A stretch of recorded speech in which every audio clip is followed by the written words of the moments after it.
안녕하세요. 오늘은 11월 19일 아침 6시 52분입니다. 오늘도 평화를 사랑하는 세계인으로 훈독하도록 하겠습니다. 오늘은 166페이지 목숨을 내놓더라도 갈 길은 간다. 훈독하겠습니다.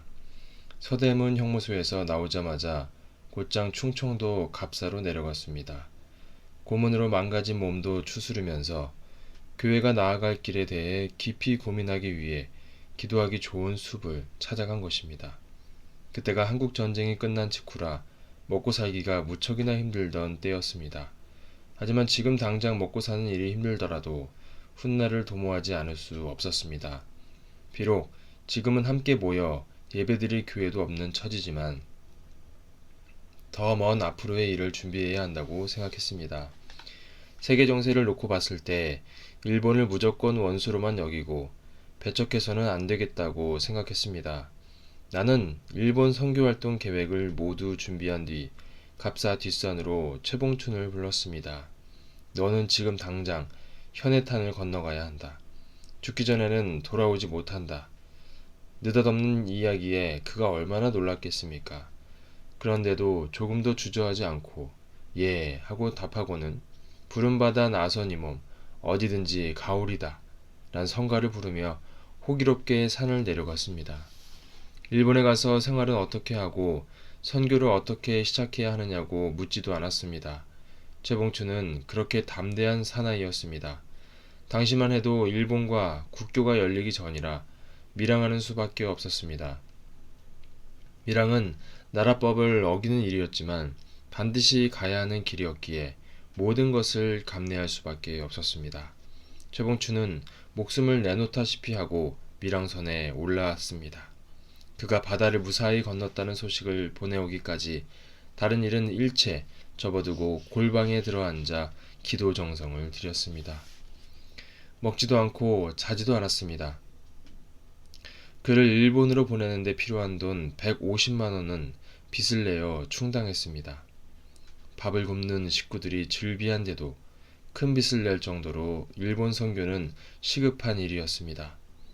그러나 최봉춘은 일본에 닿자마자 체포되어 한국으로 되돌아왔습니다. 나는 그를 다시 일본으로 보냈습니다. 이번에도 일본 경찰에 잡혀 되돌아왔습니다. 겁에 질려 눈물이 그렁그렁한 눈을 보니 그동안 그가 겪었을 온갖 고초가 모두 짐작이 되고도 남았습니다. 지독한 고문으로 부풀어 오른 이마에는 보라색 피멍이 얼룩얼룩 남아있었습니다. 나는 머리카락이 한 움큼 뽑혀나가 머리통 속살이 허옇게 드러난 그의 머리를 가만히 쓰다듬었습니다. 억지로 울음을 참느라 그의 얼굴은 심하게 실룩거렸습니다. 죽을 고비를 넘기고 겨우 살아온 거야. 시시콜콜 말해 뭐하겠느냐. 얼른 밥이나 먹어라. 하며 그의 앞으로 뜨거운 김이 나는 국밥을 옮겨 놓아 주었습니다. 그동안 제대로 먹지도 못해 허기졌을 텐데도 최봉춘은 얼른 숟가락을 들지 못했습니다. 하는 수 없이 내가 숟가락을 들어 국에 밥을 말아 주었습니다. 어서 먹어라. 내가 너한테 해줄 수 있는 게 이것뿐이니 정말 마음이 아프구나. 하며 수저에 밥을 떠 입에 넣어 주었습니다. 최봉춘이 국밥 한 그릇을 다 먹을 때까지 나는 그의 앞을 지키고 앉아 있었습니다. 그를 껴안고 엉엉 소리내어 울고 싶었지만 그럴 수 없었습니다. 일본 경찰의 매를 맞고 만신창이가 되어 돌아온 그가 겨우 밥을 넘기는 모습을 지켜보는 마음은 지옥이었습니다. 그것은 어쩌면 그가 이 세상에서 마지막으로 맛보는 따뜻한 밥이 될지도 모를 일이었습니다. 그를 또다시 일본으로 보내야 했기 때문입니다.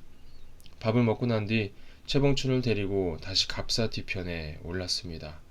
소나무 숲에 이르자 말없이 굳어지는 내 얼굴을 보고 최봉춘은 겁에 질렸습니다.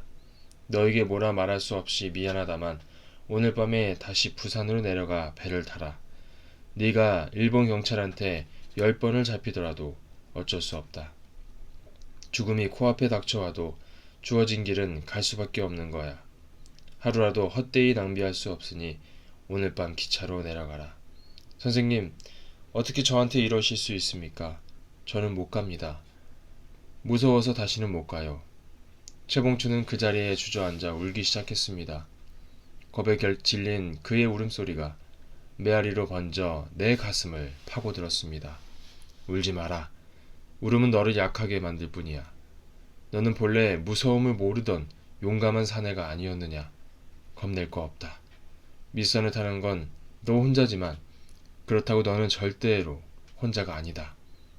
내 곁에는 내가 있고 또 하나님이 함께 계시다는 사실을 결코 잊지 말아라. 그러다 주저앉은 그는 도무지 일어설 줄 몰랐습니다. 내가 그를 억지로 일으켜 세우자 이미 힘이 풀려버린 그의 다리가 사정없이 휘청거렸습니다. 이 자식, 이게 무슨 바보 같은 짓이야. 정신을 똑바로 차려. 어깨를 마구 흔들자 비로소 그의 눈에 빛이 돌아오는 듯했습니다. 얼른 가라. 이건 피할 수 없는 하늘의 명령이야. 못 갑니다, 선생님. 절대로 못 갑니다. 가야 한다. 어서 가. 선생님, 이번에는 죽으면 죽었지 다시는 못 가겠습니다. 일본 경찰에게 또다시 잡히면 저는 그 자리에서 죽습니다. 다시는 보내지 말아 주십시오. 죽어도 3번은 갈 수 없다는 그의 마음을 알고도 남았지만 나는 그를 사정없이 닦아 세웠습니다. 목숨을 내걸고 가야 하는 것이 그의 몫이듯 두려움에 떠는 그를 어떻게든 보내야 하는 것은 나의 몫이었습니다. 나는 보내지 말아달라며 호소하는 그의 뺨을 사정없이 때렸습니다. 이놈의 자식, 사나이가 한번 맹세했으면 실천을 해야지. 죽더라도 일본에 가서 죽도록 해라. 하며 소리를 냅다 질렀습니다.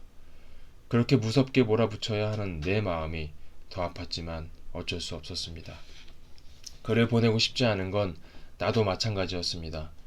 어두운 밤에 몰래 배를 타고 현해탄의 거센 파도를 건너는 일을 3번씩이나 시켜야 하는 내 마음도 죽을 지경이었습니다.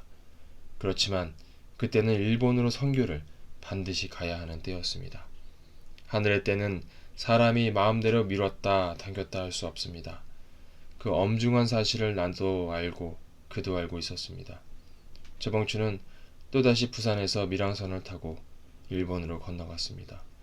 그렇지만 3번째 밀항도 실패였습니다. 그는 오무라 수용소에 갇혀 다시금 한국으로 송환될 처지에 놓였습니다. 밀 국자는 일주일 이내에 송환하는 것이 당시 일본의 법이었습니다. 한국행 배를 타기 위해 시모노세키로 가는 기차에 오른 최봉추는 이대로 한국으로 돌아가느니 차라리 죽음을 택하겠다는 절박한 심정으로 금식을 했습니다. 곡기를 끊자 몸에서 열이 났습니다.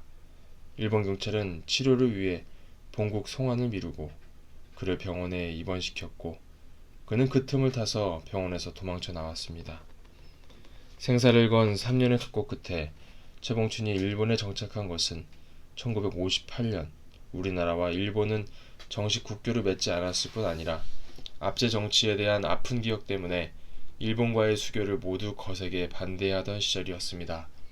그런 원수의 나라 일본에 밀항을 보낸 것은 대한민국의 미래를 열기 위해서였습니다. 일본을 거부하고 관계를 끊기보다는 일본을 교화시킨 뒤 주체적으로 그들을 끌어안아야 했기 때문입니다.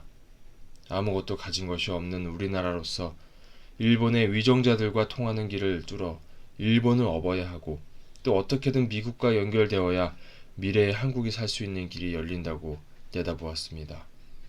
최봉춘의 희생 덕분에 일본의 선교사를 파송하는 데 성공한 후 일본 교회는 구복기 오삼이라는 뛰어난 청년 지도자와 그를 따르는 젊은이들에 의해 확고히 자리를 잡아갔습니다.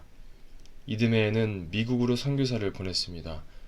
이번에는 밀항이 아니라 당당히 여권과 비자를 받아 보냈습니다. 서대문 형무소를 나온 후 나를 잡아가두는데 일조한 자유당 장관들에게 접촉해서 여권을 얻을 수 있었습니다. 나를 반대하던 자유당을 거꾸로 이용한 것입니다. 당시 미국은 너무도 먼 나라였습니다. 내가 그 먼 미국으로 선교사를 보낸다고 하니 우선 한국에서 교회를 더 키운 후에 해도 늦지 않는다며 다들 반대했습니다. 그러나 거대한 나라 미국의 위기를 빨리 수습하지 않으면 대한민국이 망한다며 식구들을 설득했습니다. 1959년 1월 이화여대에서 쫓겨난 김영훈 교수가 처음 미국에 파송되었고 그해 9월 김상철 선교사가 미국에 도착하여 전 세계를 향한 선교 역사의 첫 발을 시작하였습니다.